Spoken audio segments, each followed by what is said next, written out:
पाकिस्तान के chief justice justice काजी फ़ाइज़ ईसा का bench बनाने का अपना अख्तियार इस्तेमाल करने से गुरेज। 2 सीनियर तरीन जजेस से मुशावरत के बाद बेंच बनाने का फैसला। रवा हफ्ते का रोस्टर जारी भी कर दिया। बेंच नंबर 1 में खुद चीफ जस्टिस ऑफ पाकिस्तान बैठेंगे। उनके साथ जस्टिस अमीनुद्दीन और जस्टिस अतहर मिनुल्लाह होंगे। बेंच नंबर 2 में जस्टिस सरदार तारिक और जस्टिस मसरत हिलाली शामिल। बेंच नंबर 3 में जस्टिस एजाजुल हसन, जस्टिस मुनीब अख्तर और जस्टिस शाहिद वहीद को बिठा दिया। Bench number 4 justice यहया Afridi, justice Mazahir Akbar Naqvi और जस्टिस मोहम्मद अली मजहर पर मुश्तमिल होगा। बेंच नंबर 5 में जस्टिस जमाल खान मंदुखेल, जस्टिस आयशा मलिक और जस्टिस हसन अजहर रिजवी शामिल होंगे।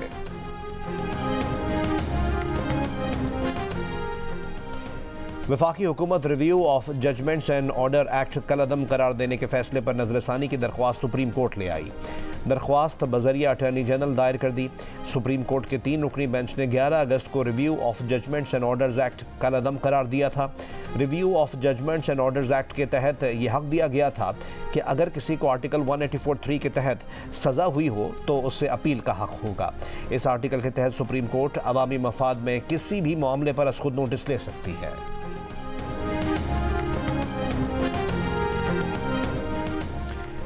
पीडीएम मुल्क को डिफॉल्ट से ना बचाती तो आज मुल्क में पेट्रोल 1000 रुपये लीटर होता। मुस्लिम लीग नून के कायद मियां मोहम्मद नवाज शरीफ का बयान। कहा कि कोई जख्मी सड़क पर पड़ा हो तो क्या उसे नहीं बचाना चाहिए। हमने मुल्क को डिफॉल्ट से उसी तरह बचाया, अपना सियासी सरमाया दाव पर लगाकर बचाया।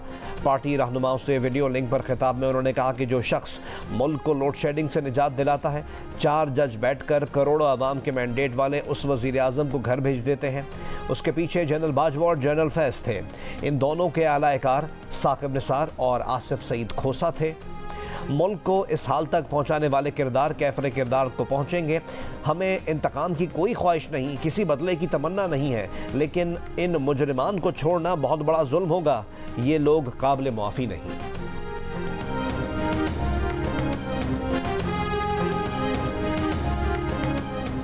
पाकिस्तान में नई तारीख रकम 15 रुकनी फुल कोर्ट की कार्रवाई तारीख में पहली बार बराह रास्त नशर की गई। Supreme court practice and procedure act पर समाअत हुई।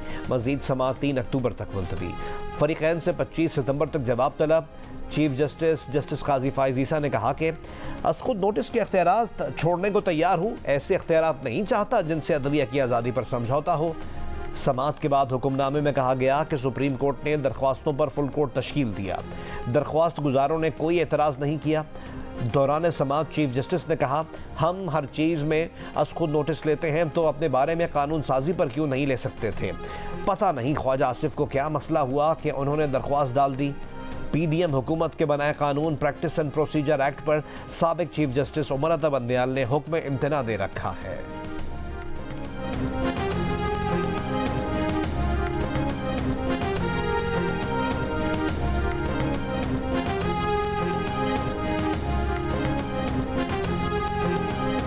आपने दरखास्त दी, बहुत अहम केस है, अर्जेंट केस है, मैं नहीं लगाता हूं, मेरी मर्जी।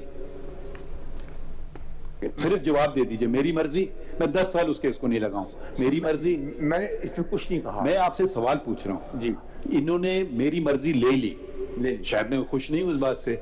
मेरी मर्जी मैं ना लगाऊं केस, एक बहुत अहम केस है, इसमें उन्होंने लिख दिया 14 दिन में आप उसका भाई सिर्फ उसको लगा दें, कोई फैसला तो ना करें। तो मैं कहूँगा मेरी मर्जी। Supreme court practice and procedure act की समाअत के दौरान चीफ जस्टिस ने कहा कि इस एक्ट से तो चीफ जस्टिस और पाकिस्तान के इख्तियारात में तकसीम हुई है। अगर मैं बेंच बनाने से इनकार कर दूं, छुट्टी पर चला जाऊं, तो मुझे कौन रोक सकता है। फुल कोर्ट इजलास 2019 से अब तक नहीं हुआ। ज़ेर अल्तवा मुकदमा 40,000 से 60,000 हो गए हैं।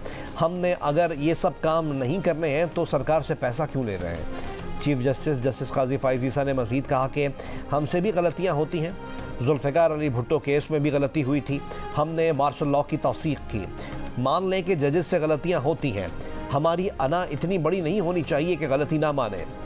जस्टिस मंसूर अली शाह ने रिमार्क्स दिए कि अगर शफाफियत आ रही है तो आने दें, उसे छुपा क्यों रहे हैं। दौरान समाअत अटॉर्नी जनरल ने मौक़िफ़ इख्तियार किया कि इस एक्ट के तहत चीफ जस्टिस के इख्तियारात को तकसीम किया गया।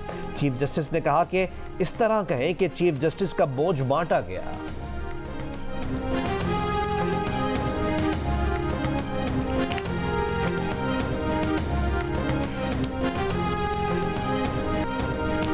Supreme court practice and procedure act से आइन की क्या खिलाफ वर्जी हुई? कानून को गैर आइनी कहना आसान है। बता दें कौन सी सेक्शन किस शिक से मुतसादिम है, कौन सा बुनियादी हक मुतासर हुआ। बुनियादी इंसानी हुकूक की खिलाफ वर्जी हुई तो वही बता दें। फुल कोर्ट में समाअत के दौरान chief justice of Pakistan justice Qazi Faez Isa ने दरख्वास्त गुजार के वकील से सवाल किया।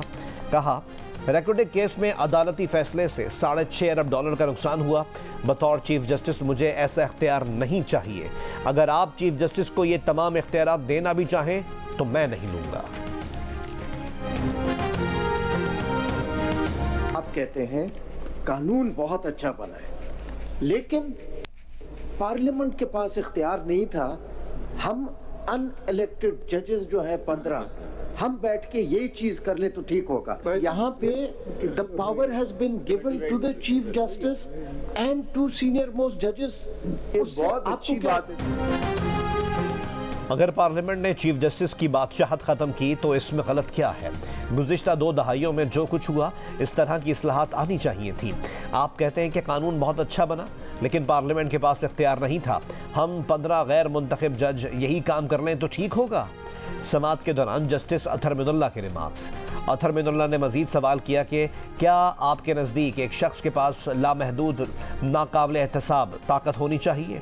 जस्टिस मंसूर अली शाह ने सवाल किया कि हम 17 गैर मुंतखब आदमी जैसे मर्जी अवाम के केसेस का फैसला करें, मर्जी के बेंच बनाएं, फुल कोर्ट ना बिठाएं, क्या ये ठीक है? लेकिन अवाम जो पार्लियामेंट के ज़रिए हमें बताए तो उससे हमारी पावर और आज़ादी पर कदगन लग जाती है। चीफ जस्टिस के इख्तियारात की तकसीम से अदलिया की आज़ादी बढ़ी। ये कानून तो इख्तियारात के इस्तेमाल में शफाफियत ला रहा है।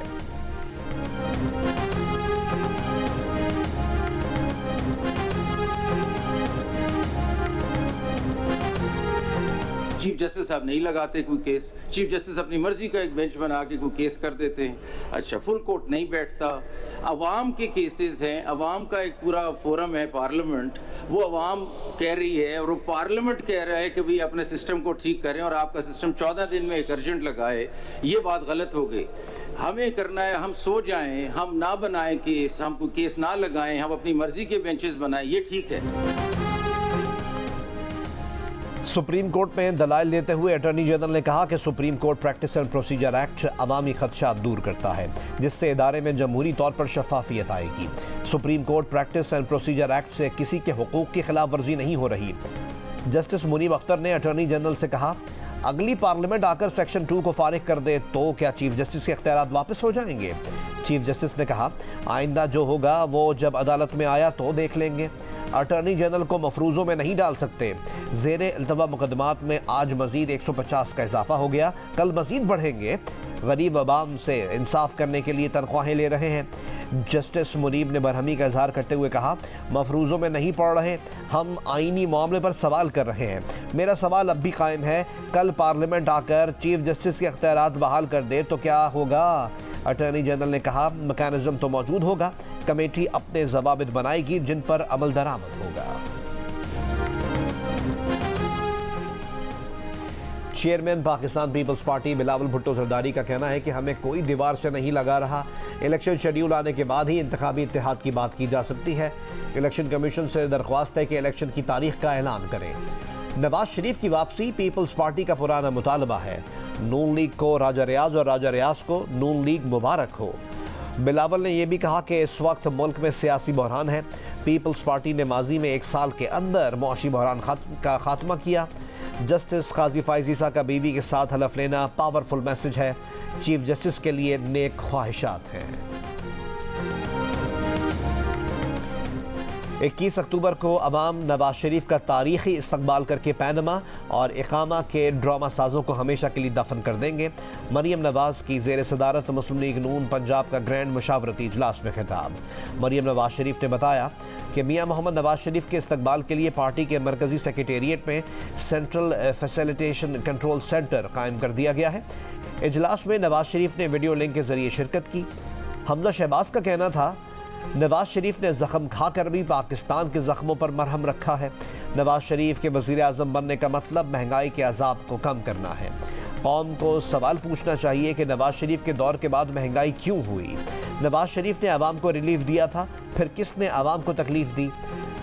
नून लीग के सदर मियां शहबाज शरीफ की बरतानिया में तकरीबन 1 महीना क़याम के बाद वतन वापसी। FIA बुशरा बीबी को बार बार तलब करके हिरासा कर रही है, उसे रोका जाए। चेयरमैन PTI की अहलिया बुशरा बीबी के फ़ोन टैप और ऑडियो लीक्स के खिलाफ दरख्वास्त में वकील लतीफ़ खोसा की दरख्वास्त। इस्लामाबाद हाई कोर्ट के जज जस्टिस बाबर सत्तार ने कहा वो एक तहकीकाती एजेंसी को तहकीकात से नहीं रोक सकते। जब कानून की कोई खिलाफ वर्जी हो तो आप उसे चैलेंज कर सकते हैं। वज़ारत दाखिला और PTA के तहरीरी जवाबात गैर तसल्ली बख्श करार।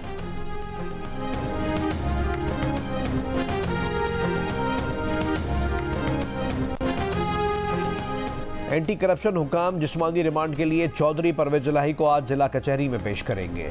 चौधरी परवेज इलाही की रिहाई के अदालती हुक्म के बावजूद उनकी गिरफ्तारी पर तौहीन अदालत केस में लाहौर हाई कोर्ट का IG इस्लामाबाद को गिरफ्तार करके पेश करने का हुक्म। मुतालिका SP इस्लामाबाद को IG को पेश न करने पर show cause notice.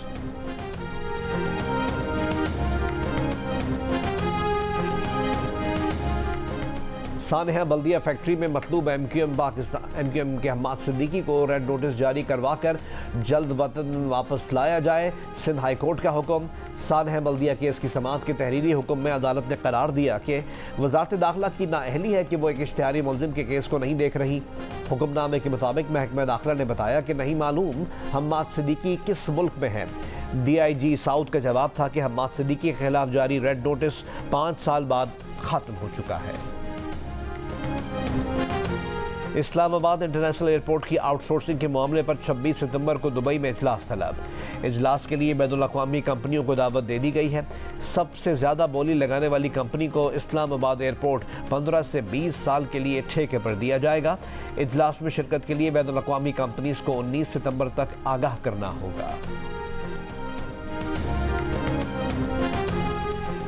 Election commission ने हल्का बंदी कमेटियों को अपना काम हर सूरत 26 सितंबर तक मुकम्मल करने की हिदायत कर दी। हल्का बंदियों के काम की रफ्तार पर इत्मीनान का इजहार।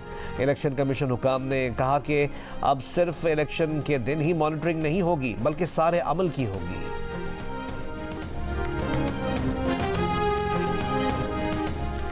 अक़वाम मुत्तहिदा की जनरल असम्बली का इजलास मंगल को शुरू होगा। निगरान वज़ीर आज़म अनवारुल हक काकड़ 22 सितंबर को इजलास से खिताब करेंगे। निगरान वज़ीर ख़ारजा जलील अब्बास जिलानी का मशरिक़ वस्ता में क़याम अमन के लिए वज़रा सतह के इजलास से खिताब। सऊदी अरब की मेज़बानी में अक़वाम मुत्तहिदा के हेडक्वार्टर्स में इजलास।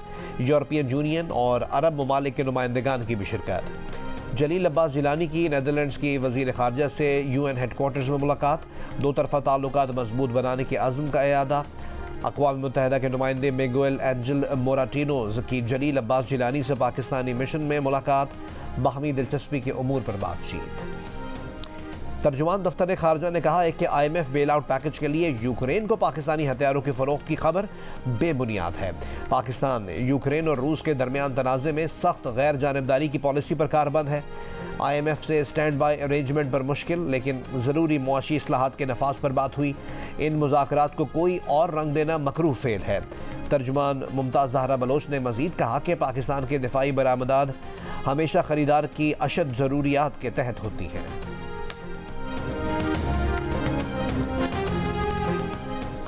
तीन पाकिस्तानी कैनेडियन अरकान पार्लियामेंट पार्लिमानी सेक्रेटरी के ओहदों पर तैनात। इकरा खालिद ने नेशनल रेवेन्यू, सुमैर जुबैरी ने डाइवर्सिटी और पॉल शियांग ने इमिग्रेशन के शोबों में नई जिम्मेदारियां संभाल ली। 39 नई तकर्रियों पर वज़ीर आज़म जस्टिन ट्रूडो ने कहा कि ये टीम शहरियों की हकीकी तरक्की के लिए पार्लियामेंट में अपनी सलाहियतों को बरूए कार लाएगी। अमरीका और ईरान के दरमियान कैदियों के तबादले और मुंजमद असासों की मुंतकली का मुआहदा। ईरान ने अमरीका के 5 कैदी रिहा कर दिए। कतर का तैयारा अमरीकियों को लेकर दोहा रवाना। अमरीका से रिहा 2 ईरानी शहरी तेहरान पहुंच गए। ईरान के $6 अरब के मुंजमद असासे भी दोहा के बैंक मुंतकिल। कतर की सालिसी में अमरीका और ईरान के दरमियान मुआहदा 10 अगस्त को हुआ था। कराची में ओवर 40 ग्लोबल क्रिकेट कप का आगाज आज से होगा। पाकिस्तान पहला मैच अमेरिका के खिलाफ खेलेगा। इवेंट में हिस्सा लेने के लिए 8 ममालिक की टीम्स की कराची आमद। पाकिस्तानी टीम की क़यादत मिसबाउल हक करेंगे। अब्दुल रज़ाक, शाहिद अफरीदी और हसन रज़ा भी एक्शन में होंगे। जियो सुपर पाकिस्तान के तमाम मैचेस बराह रास्त नशर करेगा। आर्ट्स काउंसिल कराची में जारी पाकिस्तान थिएटर फेस्टिवल के 11वें रोज अजोका थिएटर ग्रुप की परफॉर्मेंस, पंजाबी थिएटर प्ले अन्नी माई दा सुफना पेश। और दी legend of Maula Jatt taurus world stunt awards के लिए नामजद। मौला जट और नूरी नत के फाइट सीन ने बेहतरीन फाइट के लिए ये नामजदगी हासिल की है। जियो फिल्म्स की पेशकश इनसाइक्लोमीडिया और लाशारी फिल्म्स की फिल्म मौला जट रिलीज के 48 हफ्तों के बाद भी पाकिस्तान के बड़े सिनेमाघरों में कामयाबी से जारी है। Film Bollywood film festival Norway में बेहतरीन फिल्म साज का अवार्ड भी जीत चुकी है।